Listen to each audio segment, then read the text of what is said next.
மீன் ஃபுல்லாக கவர் ஆகிற மாதிரி நல்லா தேய்ச்சி விட்டுங்க.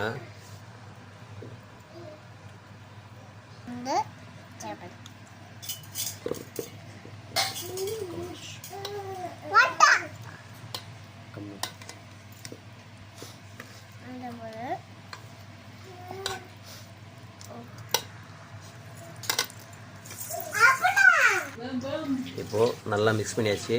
இது ஒரு 2 மணி நேரம் நல்லா ஊற வச்சுக்கலாம். இப்போ இதை நம்ம மூடி வச்சு ஒரு 1/2 மணி நேரம் வெயிட் பண்ணலாம். இப்போ வறுத்ததைச்சு மீன் ரவா நான் கொஞ்சம் சாப்பிட்டு பார்த்தேன். டேஸ்ட் பயங்கரமாக இருக்குது. நீங்களும் இதே போல் உங்கள் வீட்டில் ட்ரை பண்ணி பாருங்கள். ஓகே ஃப்ரெண்ட்ஸ், லைக் பண்ணுங்கள், ஷேர் பண்ணுங்கள், சப்ஸ்கிரைப் பண்ணி கொடுங்க.